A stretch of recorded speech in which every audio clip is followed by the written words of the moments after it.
Gareca comienza el año con un disgusto, nuevos convocados y otra vez restricciones en el fútbol. Un saludo a todos, yo soy Fanodric, esto es la opinión que no pediste y en el video de hoy vamos a hablar de diversos temas que giran en torno ya no solo a la selección peruana sino al torneo en general. El arranque del 2022 ha traído un par de noticias, principalmente Ricardo Gareca, que ni bien pisar el aeropuerto Jorge Chávez ya se encontraba con malas noticias y la cara de disgusto del Tigre no la podía esconder la mascarilla. Brindó algunas declaraciones que para muchos fueron acertadas, para otros son muy polémicas, vamos a comentar también brevemente ello. Además de eso, la selección peruana anuncia la convocatoria de dos nuevos jugadores del torneo local para los amistosos ante Panamá y Jamaica. Uno de ellos, como Jairo Concha, convocado por primera vez a la selección. Hoy también vamos a hablar de ello, qué le pueden aportar a la selección en caso lleguen a tener minutos. Y mientras tanto, desde Europa, el Celta de Vigo anuncia la lesión de Renato Tapia, que arranca mal el año. Y el otro tema en discusión viene siendo las nuevas restricciones del gobierno, las cuales vuelven a golpear al fútbol.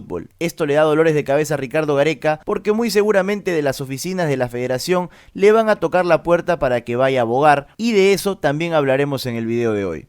Hey, antes de comenzar quería invitarte a que te unas a micasino.com, una página de apuestas que está apoyando el canal y en el que no solamente puedes encontrar apuestas deportivas, sino también toda variedad de juegos de casino. Con mi código Fanodric te duplican tu primer depósito. Ya sin mucho más que decir, comencemos con el video. El 2022 arrancó con la noticia de Paolo Guerrero celebrando su cumpleaños a lo grande, cosa que, como era de esperarse, desató mucha polémica porque además habían varias restricciones que se impusieron desde el gobierno. Y bueno, para ser sinceros, Paolo Guerrero ya no es convocado a la selección y por el tema de su recuperación tampoco va a ser convocado a los próximos partidos, probablemente ya no lo veamos jugando con la selección peruana en lo que resta de eliminatoria. Pero en la fiesta de Guerrero, como era de esperarse, también habían futbolistas de la selección peruana. A todo esto hay que tener en cuenta que la gran mayoría de jugadores están de vacaciones.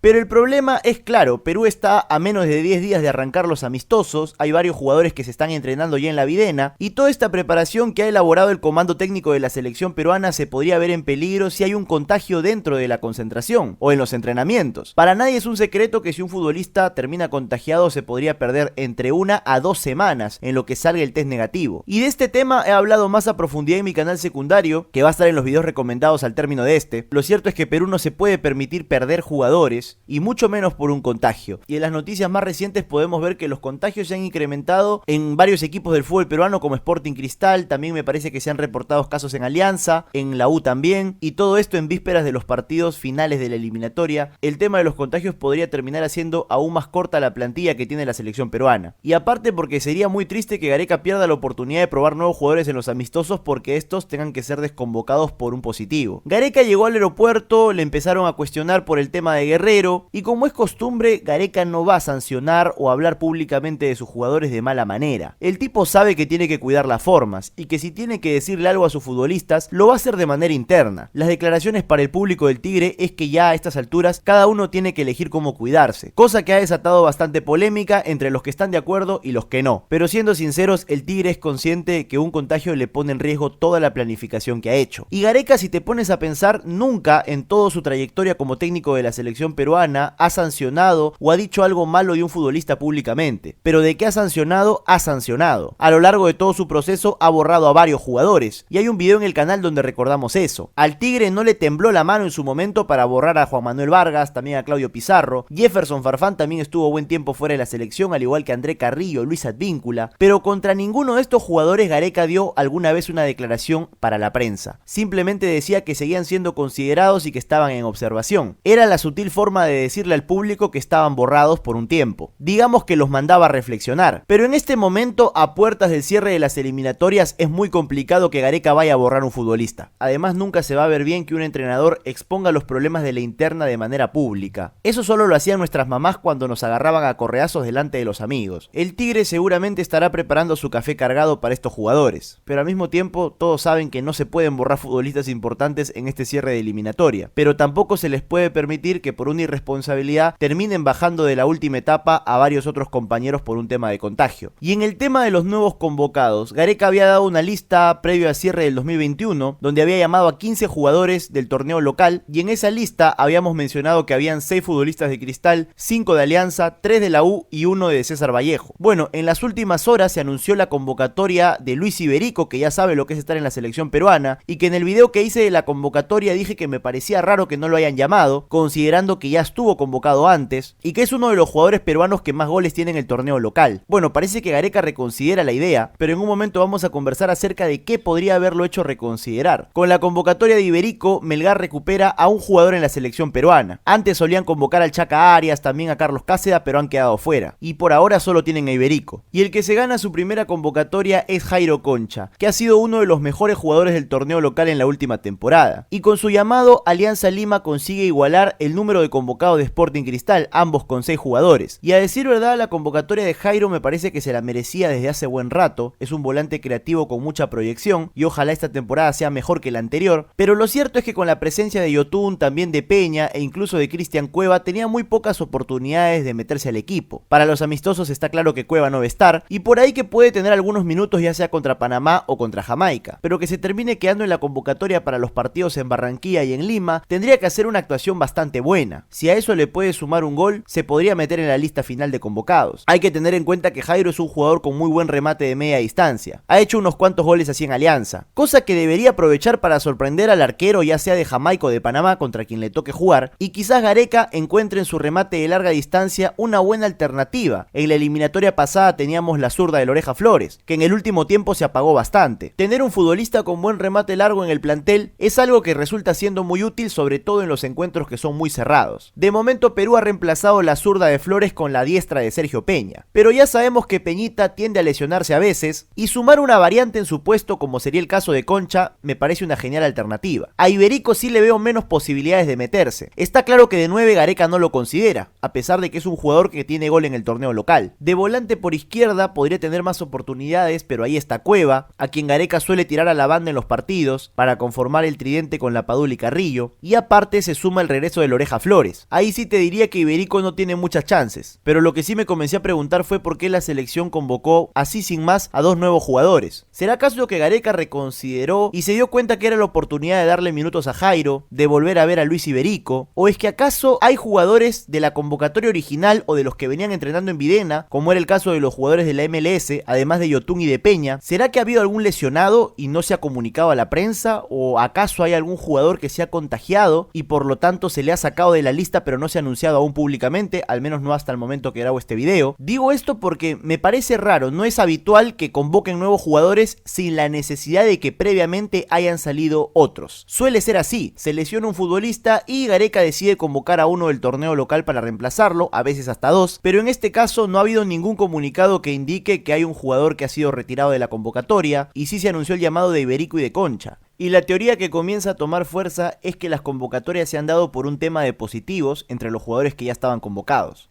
Seguramente si eso ocurriera le harían cargamontón a Paolo Guerrero por la fiesta que realizó. Pero también hay que tener en cuenta que otros planteles, como por ejemplo el de Sporting Cristal, ha anunciado muchos contagios. Me parece que estaban en 17 contagios aproximadamente, y el cuadro rimense tiene 6 jugadores convocados a la selección peruana. En el lado de Alianza me parece que también se estaban reportando, y nuevamente Alianza ya tiene 6 convocados a la selección peruana, y en el caso de la U hay 3. Claro que la respuesta más sencilla va a ser echarle la culpa a Guerrero. Pero bueno, hoy en día los entrenadores y sus comandos técnicos ya no tienen que lidiar solo con lesiones, sino ahora también con un tema de contagios. La pandemia hizo cambiar mucho el fútbol. Y otra de las cosas que también cambió con todo esto que empezó en el 2020 es ver los partidos sin público. Alguna vez el escritor uruguayo Eduardo Galeano dijo que jugar sin público era como bailar sin música. Y efectivamente, una de las cosas que empezó a ser un poco insípido el deporte era ver las tribunas completamente vacías, con los aficionados resignados a tener que verlo desde la televisión. La Champions, por ejemplo, perdió mucho marco al ya no ver las banderolas, las aficiones abarrotadas en el Signal Iduna Park, un Santiago Bernabéu repleto de gente, el estadio de Anfield cantando You'll Never Walk Alone, y en el fútbol peruano tuvimos que ver a la selección por mucho tiempo jugar con el estadio vacío, no solo en eliminatoria sino también en Copa América, teniendo en cuenta que el hincha peruano es mucho de viajar a ver a la selección también. En el torneo local tanto la U como Alianza perdieron sus principales activos, sus hinchadas. En el torneo local dejaron de existir las localías, todo se jugaba en cancha neutral, a puertas cerradas en algún estadio de Lima. Y recién el año pasado se empezó poco a poco a volver a las tribunas. En Europa ya podíamos ver escenarios repletos, en Inglaterra, al menos en la Premier League, ya se jugaba sin ningún tipo tipo de restricción en las tribunas, lo mismo en España, en Alemania, en tantos otros países, mientras que en Sudamérica el público empezó a volver poco a poco. Primero para la final en el Maracaná que se jugó entre Brasil y Argentina, también empezamos a ver aficionados en las finales de Copa Libertadores, torneos como el colombiano empezaron a abrir sus puertas, también el fútbol argentino, y sería justamente en Argentina donde ya se empezó a jugar estadio lleno. En Perú no pasó así, la selección peruana jugaba con un aforo muy reducido, justamente el público empezaría a regresar para los partidos de Perú, el primero fue contra Uruguay, también Venezuela, Chile y ahora último con Bolivia. La principal fortaleza que tuvo la selección peruana para la eliminatoria a Rusia fue el apoyo de la gente. Lima es una plaza muy fácil para ganar, no tiene altura, tampoco tiene el calor de Barranquilla, pero si algo volvió fuerte la localía del Estadio Nacional era la hinchada, el marco de gente que abarrotaba partido a partido de la selección. Eso se perdió para la eliminatoria a Qatar. Algunos por ahí dicen que los hinchas no juegan, pero yo siempre he creído que una afición encendida, apasionada, desbordada, siempre es una motivación extra para el futbolista. Y eso no lo digo solamente yo, alguna vez los jugadores de Nueva Zelanda dijeron que visitar Lima había sido la experiencia más asombrosa que habían tenido en sus carreras como futbolistas, que nunca antes habían vivido algo similar. Lo cierto es que Perú sin su público no pudo ganar ni un partido de local en la eliminatoria. Es cierto que le tocó rivales difíciles como fue el caso de Brasil, Argentina y Colombia, pero la selección peruana con el estadio vacío solamente conoció derrotas. Desde que permitieron el ingreso de público, Perú no volvió a perder de local, empató con Uruguay, le ganó a Venezuela, Chile y a Bolivia. Yo sí creo que el apoyo de la hinchada le da un plus al futbolista peruano. Y lo cierto es que con las nuevas restricciones Perú tendría que jugar ante Ecuador sin público nuevamente, cosa que claramente nos termina pinchando la llanta, nos termina perjudicando un poco. Y así como se perjudica la selección peruana, también ha tenido que cancelar la Noche Crema la U, que ya había vendido las entradas para su evento. Alianza también tuvo que replantearse la Noche Blanquiazul, porque vamos a ser sinceros, las ceremonias de presentación de los planteles no llegan a tener sentido si el hincha no puede estar presente ahí para ovacionar a sus jugadores, lo cual además significa una pérdida importante para los planteles del fútbol peruano. El torneo local recién permitió el ingreso de hinchas para las finales entre Alianza y Cristal, pero ahora las nuevas disposiciones dicen que en Lima no se podrán abrir los estadios, caso distinto en provincia, y por lo mismo seguro alguno le sugerirá a Gareca que muevan a la selección a jugar a provincia el cierre de la eliminatoria, aunque no creo que al Tigre le vaya a gustar mucho la idea, entendiendo que la selección siente el Nacional como su casa y no se van a querer mover de ahí. Esto le trae dolores de cabeza a Gareca porque muy seguramente el presidente de la federación, Agustín Lozano, va a intentar reunirse con el gobierno para negociar una flexibilidad en las normas que le permita a la selección jugar con público. Pero hay que tener claro una cosa, a nadie le interesa reunirse con Lozano. El poder político quiere reunirse con Gareca y quiere la foto con Gareca, nuevamente. Pasa en el Perú y pasa en muchos países del mundo. A los políticos les encanta que un personaje de la sociedad, ya sea un futbolista, un entrenador o lo que fuere, se acerque a pedirles un favor. Y en este caso, seguramente en los próximos días veremos a Gareca tener que ir con Lozano a negociar flexibilidad para que la selección peruana pueda jugar con público, ya sea los amistosos, que para la federación le significa un ingreso importante, como también y principalmente el partido contra Ecuador en Lima. Ha sido un comienzo de año agitado para Ricardo Gareca, y esto es un claro ejemplo para que tengan en cuenta que el fútbol se decide muchas veces fuera de la cancha, y se empieza a jugar desde mucho antes que el árbitro pite el inicio del partido. Además, el Celta de Vigo anuncia la lesión de Renato Tapia, que se había perdido el último partido por un tema de contagio y ahora que volvió a los entrenamientos, ha sufrido una lesión que seguramente lo borrará de los partidos ante Colombia y Ecuador. El parte médico indica un esguince en el ligamento lateral interno de la rodilla izquierda. Bueno, sabemos que queda en la rodilla izquierda, y a 20 días del partido contra Colombia lo ideal sería que Renato no sea convocado. Ya sabemos qué es lo que pasa cuando se intentan forzar los regresos de los futbolistas y terminan complicando aún más su lesión. En su reemplazo tendría que entrar Pedro Aquino, y seguramente en los amistosos esto le abre la posibilidad ya sea a Yosemir Bayón, Calcaterro Castillo de meterse en la convocatoria final. Y bueno, eso ha sido todo por el video de hoy. Muchas gracias por haberme acompañado hasta este momento. Déjame saber en los comentarios qué te parece estas nuevas convocatorias que ha realizado Gareca y si crees que finalmente los partidos se van a jugar con público en Lima o no. Déjamelo saber en los comentarios que te voy a estar leyendo. No olvides suscribirte si aún no lo has hecho, porque en este canal hay contenido variado y aquí hay otros videos que te pueden gustar. Ya sin mucho más que decir, me despido y conmigo será hasta un próximo video.